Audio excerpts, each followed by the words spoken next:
Well, the first question is if you consider this economic crisis just like a big disaster, or if it could be also an opportunity for states to cooperate. The global financial crisis, I think, came as a surprise to most policymakers. No one was fully aware that this was going to happen, and policymakers have reacted in an improvised way without fully understanding the nature of the problems, introducing policies with the hope to try and rectify the situation. But I think they have not been fully confident in what they are doing. To that extent, what exactly the impact of the crisis will be is, I think, difficult to predict at this early stage. Certainly, the evidence of the last few weeks, including last week's G20 meeting in London, is that they understand that an economic crisis like this does have to be collectively managed, otherwise it will become much worse for everyone. But it's one thing to understand that you have to act collectively when states are suffering severe domestic economic problems. Leaders are under intense political pressures to deliver solutions domestically and to try and alleviate the problem within their own states. In that context, they are under intense political pressures, and that does not always lend itself easily to collective solutions.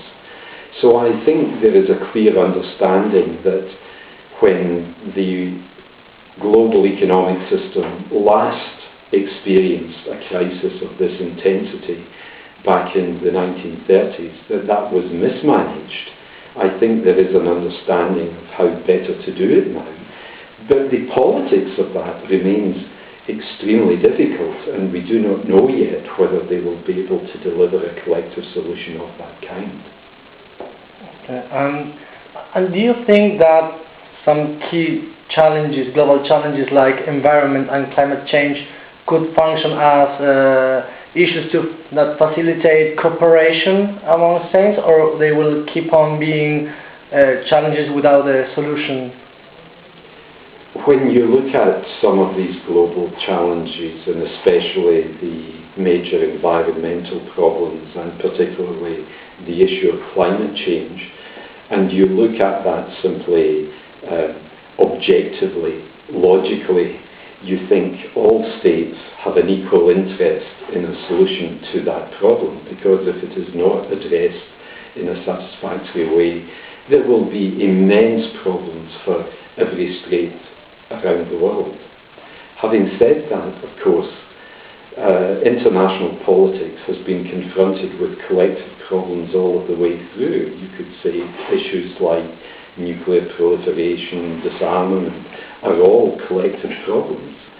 And while they are to some extent shared issues, all states at the same time have slightly different issues, slightly different interests at stake in that situation, and they have slightly different priorities.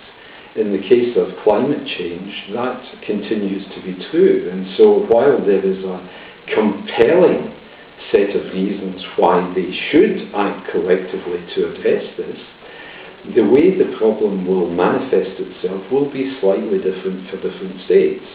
And those states that are already economically well developed and have perhaps the technology to adapt their own societies in some ways may be less willing to cooperate with those states, particularly the poor and developing states, for whom the major priority remains economic growth in order to get their populations out of poverty.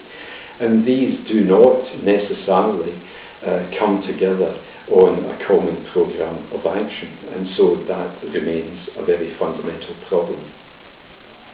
Thank you very much.